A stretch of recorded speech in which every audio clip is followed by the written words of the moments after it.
Welcome to public TV news బులెటిన్ల ముందుగా headlines 50 జంటలకు సామూహిక వివాహాలు భారీ కానుకలు అందజేసిన అంబానీ కుటుంబం.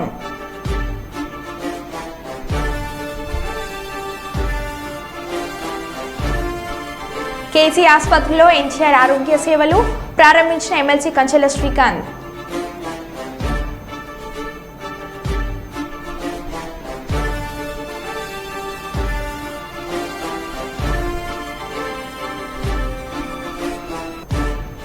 ఇల్లందు నియోజకవర్గాన్ని ఎడారిగా మారిస్తే ఉద్యమిస్తాం. మాజీ ఎమ్మెల్యే గుమ్మడి నర్సయ్య, హరిప్రియ.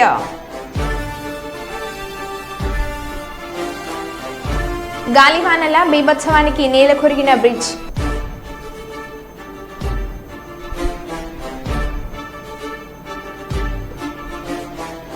ఘనంగా జాతీయ క్రైస్తవ దినోత్సవం.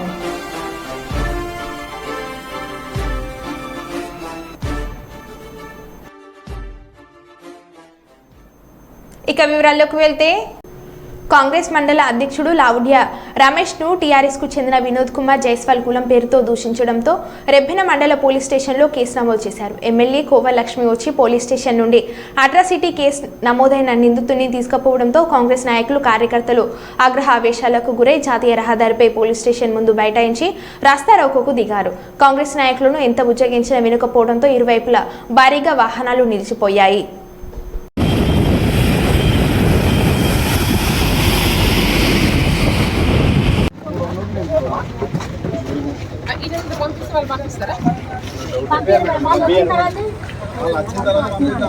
నా బాధ్యత నేనే తీసుకొచ్చాను.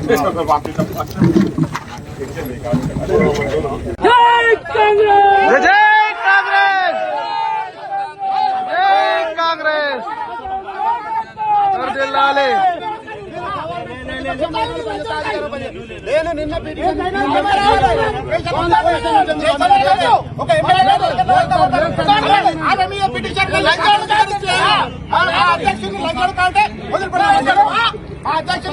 వదిలిపెడతారు మీరు అంతా మసలు ఉంది. రాత్రి నుండి అన్నది లేవు ఇప్పుడు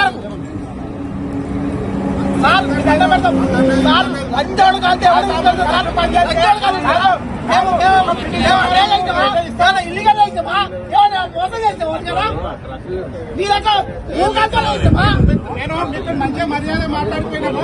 ఆయన ఎట్లా పంపుతారు చెప్పండి. ఏం సార్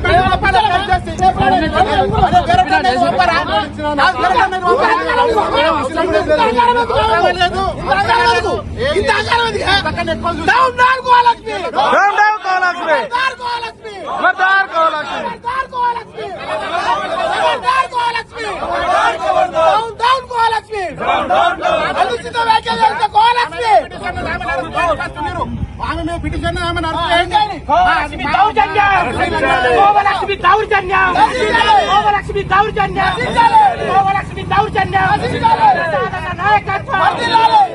నాయకత్వం.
కార్యకర్తలతో మాట్లాడుతున్నాం. ఏమని అంటే రేపొద్దున ప్రసాదకు ఇష్టం వచ్చిన బూతులు మాటలు తిట్టిందిరా, మనం రేపొద్దున ఆసిఫాబాద్ పోదాం అంటే ఆ ముండ ఇట్లా తిట్టిందని చెప్పడానికి చెప్తే దాన్ని నువ్వు ముండాని ఎట్లా తిడతామని చెప్పేసి వాటి ఇష్టం వచ్చిన కులం పేరుతో నా లమ్మడా అది అని ఏంట్రా నువ్వు ఏం మాట్లాడుతున్నావు పాడకావు అని చెప్పేసి ఇష్టం వచ్చిన లమ్మడం అని ఇష్టం వచ్చిన తిట్టిన తర్వాత నేను 9 గంటలకు రాత్రి 9:30 తీసుకొచ్చి పోలీస్ స్టేషన్లో పిటిషన్ ఇవ్వడం జరిగింది. తీసుకొచ్చిన తర్వాత అతను తీసుకొచ్చి ఇప్పుడు కోవాలక్ష్మి వచ్చి ఇప్పుడు వచ్చి పట్టుకుపోయింది. నాకు కేసు చేసి ఆయన రిమాండ్ చేయాలని చెప్పేసి నా కోరిక. రిమాండ్ అరెస్ట్ అయిన మనిషిని ఎందుకు వదిలేసిందని చెప్పేసి నా డిమాండ్. ఇప్పుడు ఎమ్మెల్యే గారు వచ్చి పట్టుకోపోయింది. అట్లానే ఎవడైనా చచ్చిపోయినా కూడా అక్కడ డెడ్ బాడీ అక్కడ పడి ఉన్నా కూడా చంపినోనికి పట్టుకొని ఎట్లానే వెళ్ళిపోతారు అనేది మా వాదన. జగ్గంపేట గోకవరం రోడ్లో సగం నిర్మాణం చేసినటువంటి సులభ కాంప్లెక్స్ నాటి ప్రతిపక్ష నాయకులు అడ్డుకుంటూ కాంప్లెక్స్ ఆగిపోయింది. నాటు ప్రతిపక్ష నాయకులు నేటి అధికారంలోకి వచ్చిన తర్వాత ఆ కాంప్లెక్స్ నిర్మాణం చేస్తారా, లేక రోడ్డు పొడున్న షాపింగ్ కాంప్లెక్స్ పెట్టి షాపులు అద్దెకి ఇస్తారా, లేక అధికార పార్టీ నాయకులే ఆక్రమించుకుంటారా అని వాపోయిన స్థానికులు.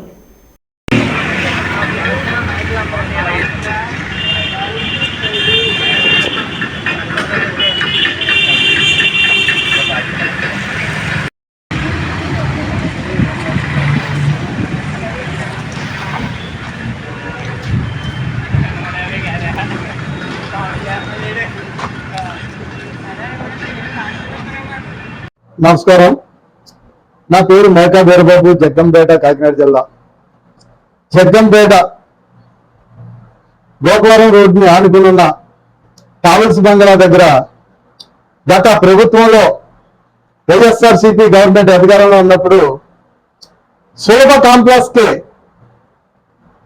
ప్రయాణికులు సౌకర్యంగా ఉండేటందుకు మరుగుదొడ్డులు నిర్మించుకోవడానికి నిధులు రిలీజ్ అయినాయని చెప్పేసి నాటి వైఎస్ఆర్ గవర్నమెంట్ వారు ఆర్ఎంపీ గెస్ట్ హౌస్ పక్కనే ఖాళీ స్థలం కేటాయించి ఆ ఖాళీ స్థలంలో నిర్మాణం చేపట్టినప్పుడు మరి నాటి ప్రతిపక్షం అయిన టీడీపీ లేదా అధికార పార్టీలో ఉన్నటువంటి టీడీపీ నాయకులు ఇక్కడ కాంప్లెక్స్ ఉప కాంప్లెక్స్ నిర్మించకూడదు అని చెప్పేసి అబ్జెక్షన్ పెట్టి ఎంఆర్ఓకి ఎంపీఓకి కూడా దానిపైన అర్జీ సమర్పించి వర్క్ ఆఫ్ చేయడం జరిగింది.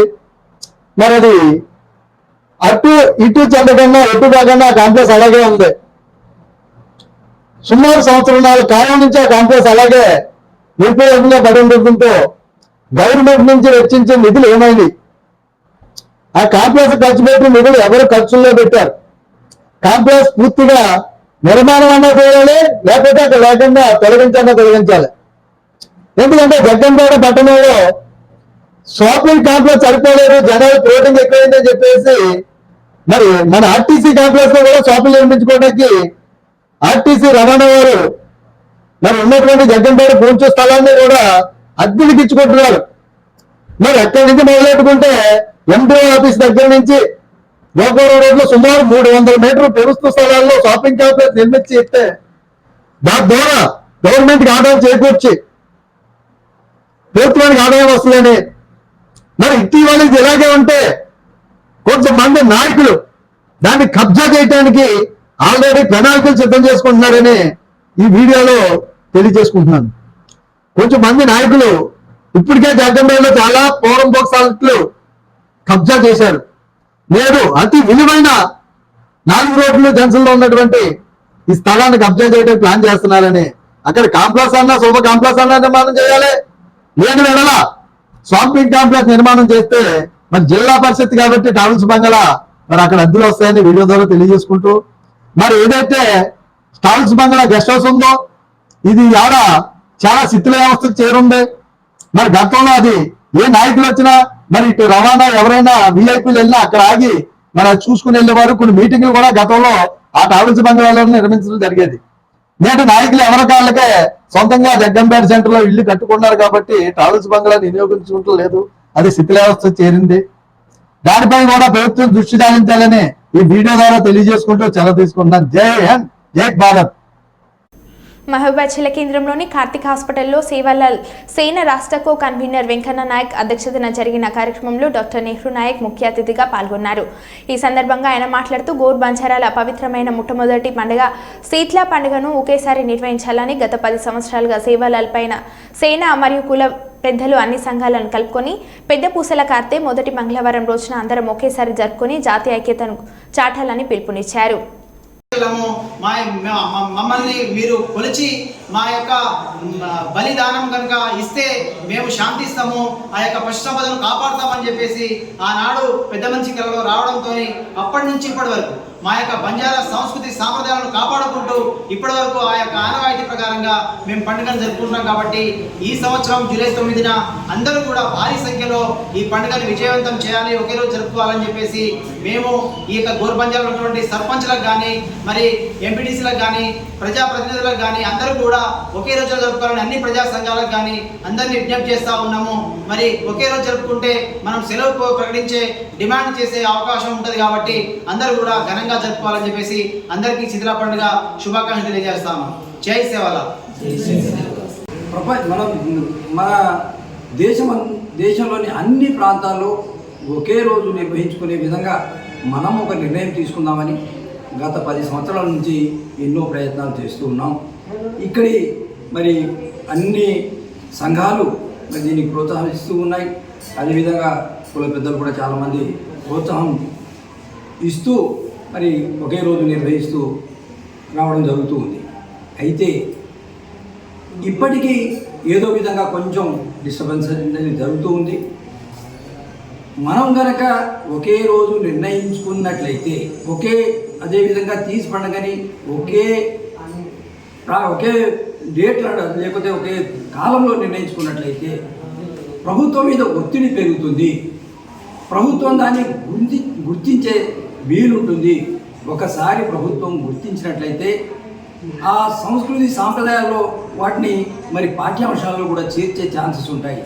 ఒకసారి ఆ విధంగా జరిగినట్లయితే మనం నిర్వహించుకునే రోజుల్లో ఏ విధంగానైతే మిగతా పండగలు అన్ని జాతులై అదేవిధంగా మిగతా మతాల పండుగలు ఏ విధంగా అయితే ఉన్నాయో వాటిని గుర్తించి ఏ విధంగా సెలవులు ఇస్తూ ఉన్నారో మన పండుగలకు కూడా గుర్తించి సెలవులు ఇచ్చే ఛాన్స్ ఉంటుంది. కాబట్టి అందరూ కలిసి ఒకే శీతల పండుగనైతే ఒకే నాడు, తీజ్ పండుగనైతే ఒకే కాలంలో మనం నిర్వహించుకోవాల్సిన అవసరం ఉంది. అయితే ఈ శీతల పండుగని మరి వెంకన్న చెప్పినట్టు మనము మన పెద్ద పుషాల కార్తెలో ఎన్ని మంగళవారాలు అయితే వస్తాయో, మొదటి మంగళవారం, రెండవ మంగళవారం, ఒక్కోసారి మూడవ మంగళవారం కూడా వస్తుంది. సో ప్రజలు ఆ విధంగా వేరే వేరే మంగళవారంలో నిర్వహించుకునేవారు. కానీ ఏదో విధంగా మనం మంగళవారమే కదా నిర్వహించేది, అందరం కలిసి మొదటి మంగళవారమే నిర్వహించుకున్నట్లయితే ఎక్కడ విద్యార్థులు ఏ కాలేజీలో ఏ స్కూల్లో ఎక్కడ ఉన్నా, అదేవిధంగా ఎంప్లాయీస్ ఎక్కడ ఉన్నా, ఎవరు ఏ రంగాల్లో వివిధ ప్రాంతాల్లో ఉన్నా కూడా వారి వారి తండాలు వారు చేరుకొని ఈ పండుగను అందరు కలిసి నిర్వహించుకునే విధంగా ఉంటుంది. కాబట్టి మొదటి మంగళవారం నిర్వహించుకోవాలని ఒక డేట్ని డిసైడ్ చేయడం జరిగింది. జూలై మాసంలో మొదటి మంగళవారం 9వ తారీఖు వస్తుంది. కాబట్టి ఈ సంవత్సరం 9 జూలై 2024 నాడు మనము శీతల పండుగను నిర్వహించుకుంటున్నాం. అదేవిధంగా తీజ్ పండుగ డేట్ తర్వాత ప్రకటిస్తాం.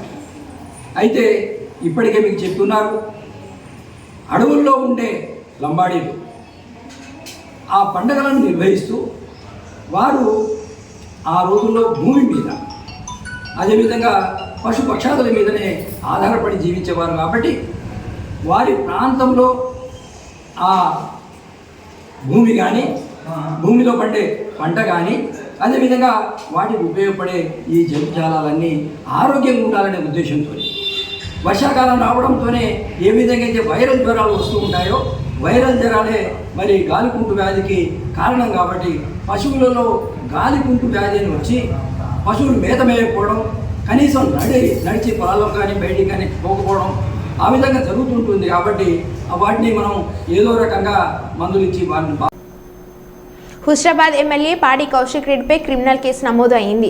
భారత న్యాయ సంహిత చట్టంలో కేసు నమోదైన మొట్టమొదటి ఎమ్మెల్యేగా పాడి కౌశిక్ రెడ్డి రికార్డు సృష్టించారు. నిన్న జెడ్పీ సమావేశంలో ఎమ్మెల్యే వ్యవహరించిన తీరుపై ఫిర్యాదు చేశారు. జెడ్పీ సీఈఓ కలెక్టర్ పమేలా సత్భవతి బయటికి వెళ్లే సమయంలో అడ్డుకొని బైఠాయించారు ఎమ్మెల్యే కౌశిక్ రెడ్డి. ఈ తరుణంలోనే భారత్ న్యాయ సంహిత యాక్ట్ ప్రకారం సెక్షన్ 221-126 హుస్రాబాద్ ఎమ్మెల్యే పాడి కౌశిక్ రెడ్డిపై క్రిమినల్ కేసు నమోదు అయింది. బిఎన్ఎస్ చట్టం అమల్లోకి వచ్చిన రెండో రోజే హుస్రాబాద్ ఎమ్మెల్యే పాడి కౌశిక్ రెడ్డిపై క్రిమినల్ కేసు నమోదైంది. కాగా నిన్న కరీంనగర్ జిల్లా పరిషత్ సమావేశంలో కౌశిక్ రెడ్డి విశ్వరూపం చూపించారు. నేను విమర్శించిన నా స్పీచ్ లేదు. నేను మీటింగ్ పెట్టుకుంటే డిఈఓ గారు ఎమ్మెల్యే మీటింగ్ పెడితే ఎట్లా అటెండ్ అవుతారు అని చెప్పి లెటర్ నోటీస్ ఇస్తారు. ఎంఈఓ గాని డిమోషన్ చేస్తారు. ఎట్లా కలెక్టర్ గారు ఎగ్జామిన్ లేదు, ఇప్పుడు సస్పెండ్ చేయాలని.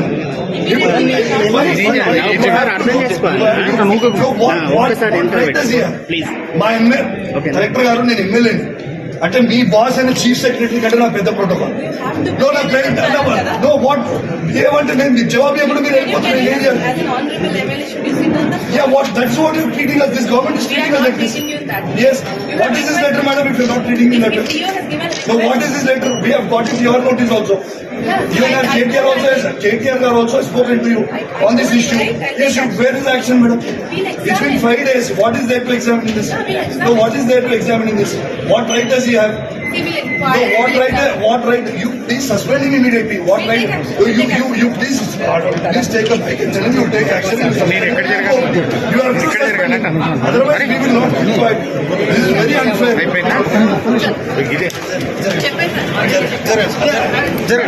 Go like this. I have already answered No, you. where are you answered? How can you go like this? What is this? Not right now. If you can't answer, you should go like this. What is this? You are a responsible officer. Shri Rajarajeshwara స్వామిని ప్రభుత్వ whip Dharmapuri MLA Adluri Laxman Kumar దర్శించుకొని ప్రత్యేక పూజలు చేశారు. వారి వెంట municipal vice chairman Bingi Mahesh, councillor Ippapula Ajay, పట్టణ కార్యదర్శి కనికరపు రాకేష్, బీసీసీఎల్ నియోజకవర్గ మాజీ అధ్యక్షులు అంబటి రాజశేఖర్, నాయకులు పోతుగంటి వెంకన్న, పల్లకొండ అమర్, ఇన్నారం సాగర్, గుర్రం తిరుపతి, నాకుల మహేష్, ఖమ్మం గణేష్ తదితరులు ఉన్నారు.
ఆంధ్రప్రదేశ్ డిప్యూటీ సీఎం పవన్ కళ్యాణ్ పిఠాపురం నియోజకవర్గం ఉప్పండ బస్టాండ్ వద్ద వరాహి బహిరంగ సభ.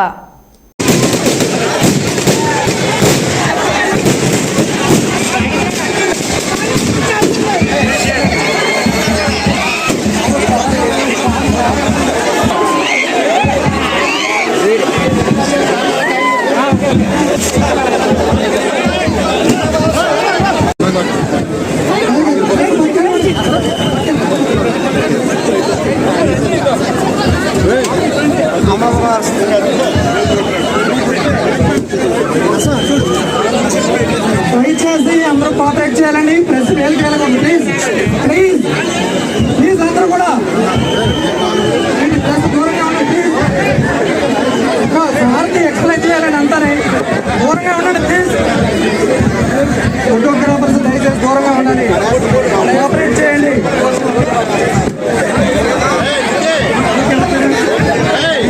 ఎక్స్ప్లెయిన్ చేయాలి. మీరు మన తర్వాత కనపడదు కదా, ఇక్కడ ఎలా ఉంటుందండి, నేను చెప్పాను కదా ఇలాగే ఉంటుంది సార్. అదే అండి ఏమండి, ఫోటోగ్రాఫర్స్ కొంచెం వెనక్కి వెళ్ళాలి ప్లీజ్, కోఆపరేట్ చేయండి. సార్కి ఆఫీషియల్స్ ఎక్స్ప్లెయిన్ చేస్తారు.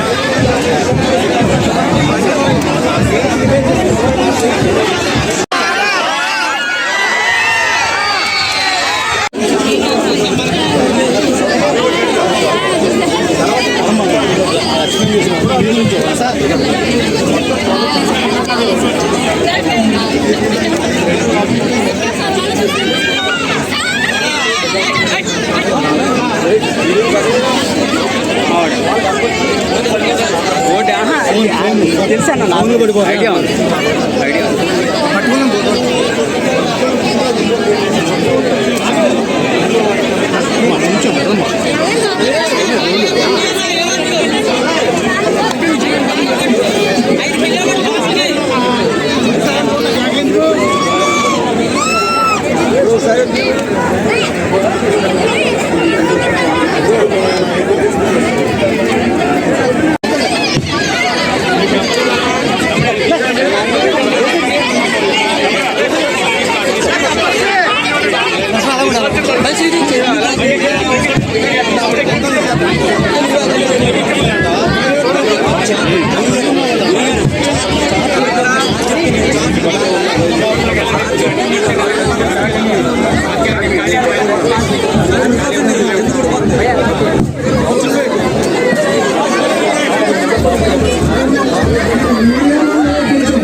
తెలంగాణ ప్రభుత్వం రవాణా మరియు బీసీ సంక్షేమ శాఖ మంత్రి పొన్నం ప్రభాకర్ ఈ రోజు కరీంనగర్లోని తన నివాసంలో మీడియా సమావేశం నిర్వహించారు.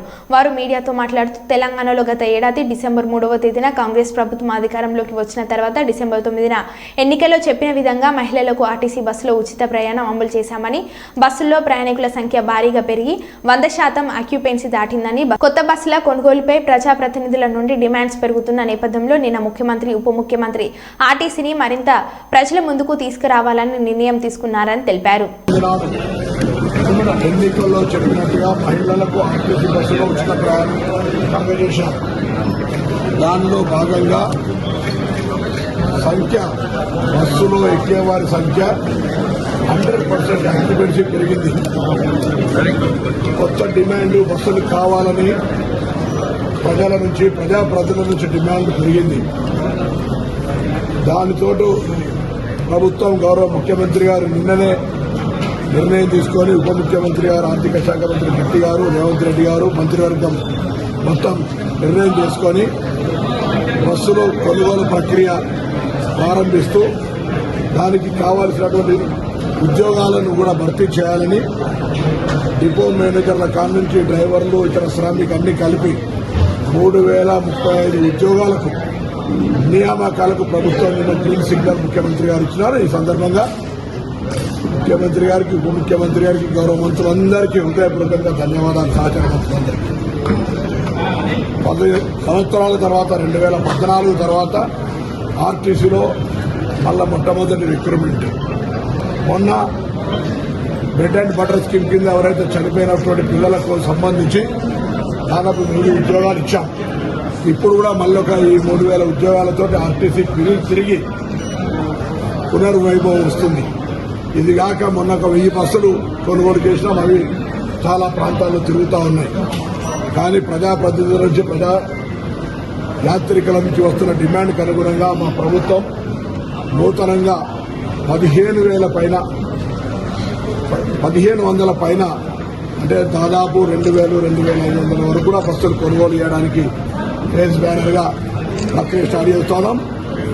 ప్రతి జిల్లా కేంద్రం 33 జిల్లా కేంద్రాల నుంచి ఏసీ బస్సులు రాష్ట్ర రాజధానికి, ప్రతి మండల కేంద్రం నుంచి రాష్ట్ర రాజధానికి బస్సు నడవాలనే నిర్ణయాన్ని కూడా తీసుకోవడం జరిగింది. దీనితోటి రాష్ట్ర రాజధానికి మండల కేంద్రం నుంచి పోవలసిన వాళ్ళకి ఇబ్బంది లేకుండా అన్ని గ్రామాలను కనెక్టివిటీ కలుపుతూ బస్సుల సౌకర్యం పెంచాలని ప్రయత్నం చేస్తుంది. ఇవన్నీ కూడా ప్రజల సహకారం ఉన్నప్పుడు మాత్రమే సాధ్యమవుతాయి. ఆర్టీసీ ప్రజల సంస్థ, అందులో పేద ప్రజలకు రవాణా వ్యవస్థకు ఉపయోగపడే సంస్థ, అందులో క్రమశిక్షణ కలిగిన ఖాకీ బట్టలు కలిగినటువంటి ఉద్యోగస్తుల శ్రమతో ప్రభుత్వ సహకారంతో ఈ సంస్థ ముందుకు నడుస్తోంది. ఇప్పుడు ప్రస్తుత పరిస్థితుల్లో ప్రభుత్వ నిర్ణయాల వల్ల మహిళలకు ఇచ్చేటువంటి రాయితీని ప్రభుత్వం చెల్లించడం కారణంగా ఆర్టీసీ నష్టాల నుంచి బయటపడ్డది. ఆపరేషన్ లాస్ లేదు, కానీ గతంలో ఉన్న బకాయిలన్నీ చెల్లించాల్సి ఉంది. కాబట్టి అది పిఎఫ్ కావచ్చు, లేదా ఇతరత్రాల కోఆపరేటివ్ సెస్ కావచ్చు, బ్యాంక్ అప్పులు కావచ్చు, వాటన్నిటినీ కూడా మరో బులెటిన్లో మళ్ళీ కలుద్దాం. Stay tuned.